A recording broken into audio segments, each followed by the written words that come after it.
Hello, salut la famille, j'espère que vous allez bien.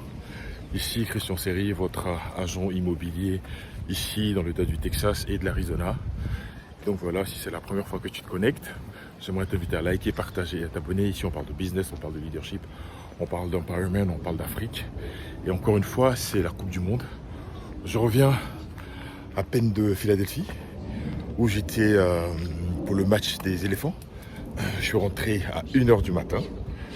C'était éprouvant, mais pour le pays, pour la Côte d'Ivoire, on est prêt à tous les sacrifices. Parce que samedi, j'ai quitté ma base à 5h du matin. Je suis arrivé à Philadelphie à midi. J'ai raté le dernier entraînement des éléphants au stade Subaru, là, Union, Philadelphie Union. Ils étaient là, mais ils étaient en huis clos. Et je suis arrivé là-bas. Après, il y avait une kermesse, vraiment des Ivoiriens et aussi des Américains. C'était au même moment du match du Brésil contre le Maroc. Donc j'étais là-bas.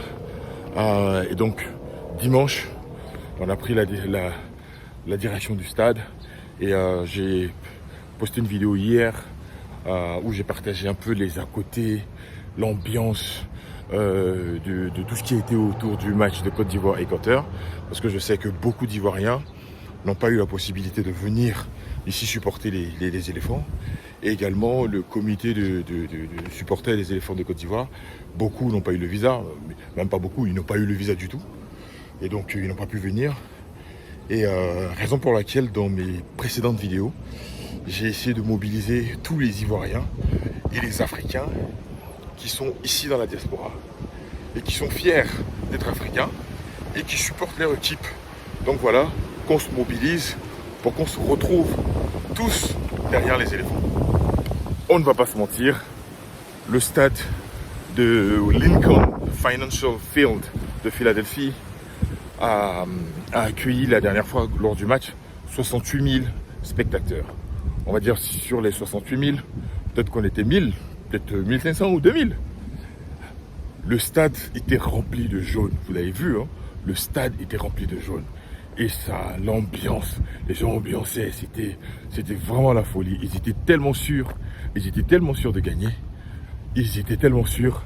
Mais moi, je ne vous cache pas, moi je vais vous dire, intérieurement, je me suis dit que ceux-là, ils vont prendre une douche froide.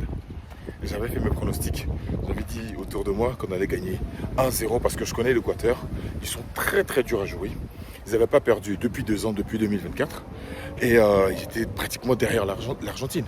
Donc je savais que c'était dur à jouer. Mais je savais qu'à la fin, on allait gagner 1-0 ou 2-1. Ça, c'était le score que j'avais pronostiqué. Et donc, le match s'est déroulé. Donc, avant de rentrer dans les détails du match, j'aimerais d'abord féliciter la Fédération Ivoirienne de Football pour le magazine Collector qui a été réalisé. Donc on a eu à le distribuer un peu partout dans les États-Unis, du côté de Phoenix, du côté de Philadelphie également. Et puis il y a des dépôts.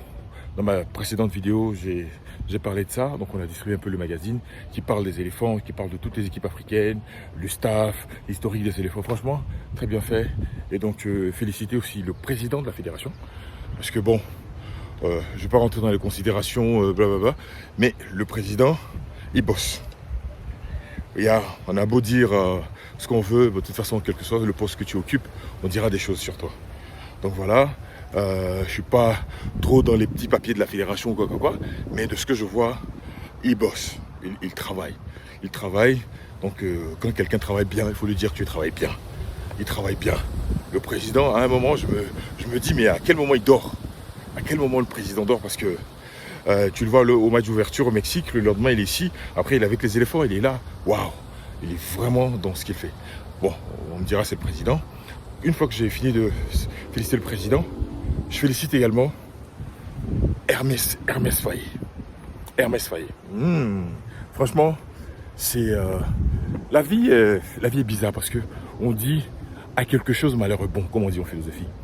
Est-ce que si l'ancien entraîneur Gasset qui est parti, là, qui est décédé perd son âme, si cette situation n'était pas arrivée, est-ce qu'on allait un jour découvrir le talent qui se cachait en Hermès Faye ou l'expertise d'entraîneur qui se cachait en Emerse Faé et en Guy Demel. Waouh!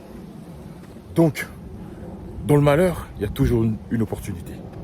Dans le malheur qu'on a eu pendant la CAN 2023, l'opportunité que Dieu nous a envoyée, c'est Emerse Faé. Tu sens qu'il est béni. Et tu sens que tout ce qui touche, vraiment, il bosse et tu sens de l'expertise.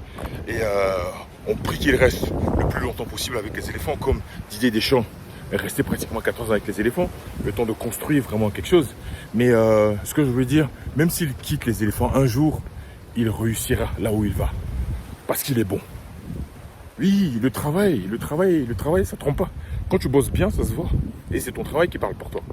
Emerse Faé et son équipe, ils sont bons. Franchement, ils sont bien. Ils bossent. Guy Demel, comme Alain Guaméné et le staff au tout, franchement, ça bosse. Et kudos pour vous les gars, kudos. Même si je n'ai jamais rencontré Guy Demel, je le salue, je l'aime bien. C'est un dur et j'aime bien Guy Demel. Donc vraiment, et je vous salue, je vous félicite. Et après, maintenant, je reviens aux joueurs que je félicite également. Je félicite vraiment parce que aller battre l'Équateur, je savais qu'on allait le faire, mais c'est difficile. Et on l'a fait. On l'a vraiment fait. Franchement, félicitations à vous. Restez concentrés. Restez concentrés. Et il y a une petite bêtise que les Équatoriens ont fait parce qu'ils ont envahi Philadelphie. Ils ont envahi Philadelphie. Il y avait du jaune dans toute la ville. C'était incroyable. Et vous savez que la ville de Philadelphie, c'est là que Steve Stallone a tourné le film de Rocky Balboa. Donc il y a la statue de Balboa qui est là comme ça. Et ils ont fait une bêtise. Ils sont allés recouvrir ces statues du drapeau de l'Équateur. Or, c'est quelque chose qu'il ne faut pas faire. Les gens de là-bas, ils ont dit, on ne fait pas ça. Ils ont fait ça là, ils ont fait ça la veille samedi. Les gens ont dit, le match qu'ils vont jouer, ils vont le perdre. On ne fait pas ça. Donc, moi, j'avais ça dans l'oreille, je me suis dit, ah. Donc, quand j'ai vu les 2 barres sur les poteaux, je me suis dit, merci Seigneur, tu es avec nous. Et je savais qu'on allait gagner. Et donc, voilà. Donc, pour revenir au match, un match vraiment de haute intensité. Et que tu sais, quand tu es dans le stade, il n'y a pas de ralenti pour toi. C'est pas comme tu vois à la télé, tu es assis avec ton verre de vin ou ton bissap. Et puis tu vois le match et puis on peut te remettre un replay. Quand c'est passé, c'est passé. Donc tu vois, ça allait tellement vite. Ça allait tellement vite. Il faut dire que avec Emerse Faé, souvent, ces classements, souvent, on s'y attend pas. On se dit, mais qu'est-ce qu'il nous fait? Mais tout ce qu'il fait, il n'est pas bête le gars. Comme on dit en général, elle n'est pas bête la guêpe. Il n'est pas bête le gars.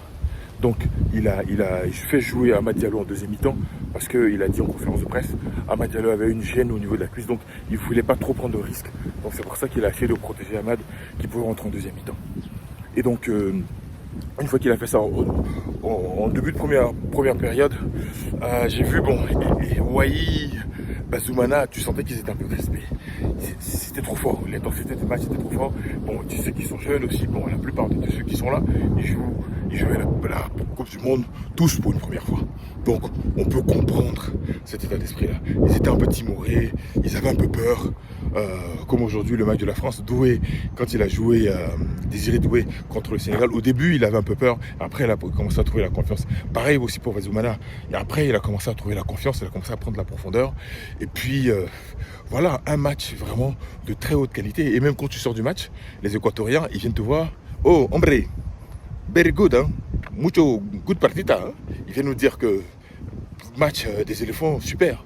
Super, le niveau, et l'ambiance, l'intensité. Ils ont dit oui, franchement, les 2 équipes, ils se valaient et pouvaient gagner à tout moment. Et c'est de ça, là. Un premier match avec une victoire, ça engrange une confiance de folie, une confiance de malade. Et donc, les éléphants sont confiants de malade. Et Sengo, une fois que Koscielny est rentré, il a pu se décaler sur le côté. Et la course, frère, la course de Sengo qu'il fait, j'ai même pas vu les choses venir. C'était trop rapide.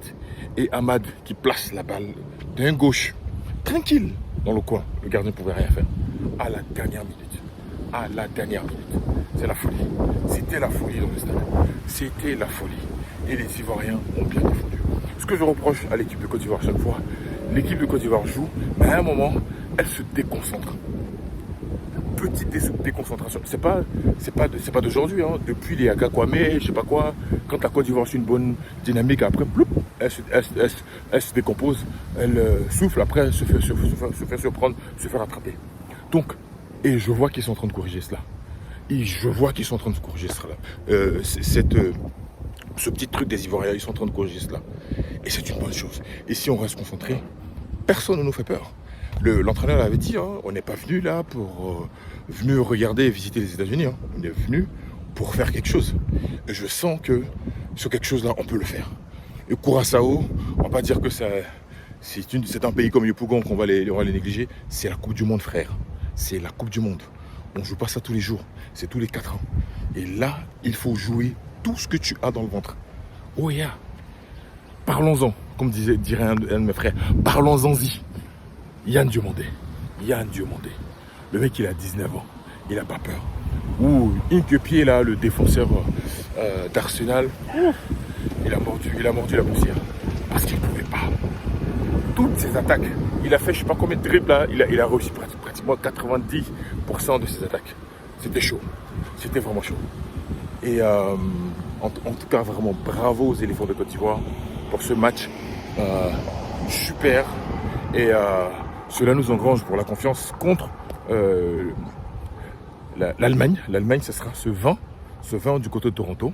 Donc on est en train de voir comment est-ce qu'on peut mobiliser encore tous les Ivoiriens du côté de Toronto et pour qu'on aille soutenir les éléphants. Parce qu'on a besoin de soutien de tout le monde. Et puis les éléphants, ils sont à un autre niveau. Hein. Vous avez vu contre l'Équateur, le stade était complètement à 90% équatorien. Ils n'en ont rien à secouer. Ils ont battu les Français chez eux. C'est parce qu'ils ne peuvent pas faire ça. Est-ce que c'est qu'ils ne peuvent pas répéter ici? Et puis l'Équateur, c'est pas leur pays, c'est un pays neutre. Donc les Ivoiriens ont joué, on dit bon, on s'en fout. Que ce soit sur Mars ou sur Jupiter, du moment que vous êtes 11 et né 11, let's go, let's play. Et en tout cas, bravo aux éléphants de Côte d'Ivoire. À la fin du match, on a mis l'ambiance autour du stade. On est resté dans l'ambiance. C'était vraiment la ferveur. Et on a beaucoup apprécié. On se prépare pour Toronto le 20. Après Toronto, on a le 25. Le 25, ce sera du côté toujours de Philadelphie, contre Curaçao. Je pense que ce sera, par la grâce de Dieu, le moment de la célébration c'est-à-dire qu'on brise les limites. C'est-à-dire que toujours, on n'arrive pas à passer le premier tour. Donc, ce jour-là, ce sera une célébration également parce qu'on va briser une limite de la Côte d'Ivoire qui passe le premier tour de la Coupe du Monde. Et si on est premier, je crois, le prochain match, ce sera du côté de Dallas, à Arlington, AT&T Stadium de Arlington à Dallas. Et si on passe deuxième, ce sera du côté du stade Joliet de Boston. Donc, chacun est en train de prendre toutes les dispositions pour qu'on puisse être derrière les éléphants de Côte d'Ivoire. En tout cas, c'est ce petit débrief que je voulais faire. Je ne voulais pas passer en revue joueur après joueur, mais féliciter tout le monde parce qu'à la fin de la journée, c'est un travail d'équipe. C'est un travail vraiment d'équipe.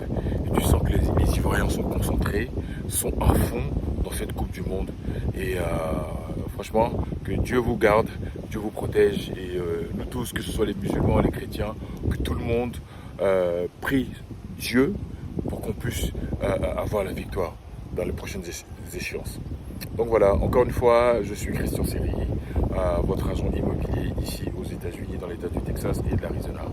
Donc voilà, si c'est ta première fois, abonne-toi, like. Et puis bon, pour ceux qui ont des projets immobiliers et qui ont besoin d'aide ici aux États-Unis, n'hésitez pas à me contacter, je serai super ravi de pouvoir d'apporter mon aide. Donc voilà, et le magazine des éléphants est toujours disponible du côté de Philadelphie et puis nos points de dépôt du côté de Toronto. Voilà, sur ce, bye bye.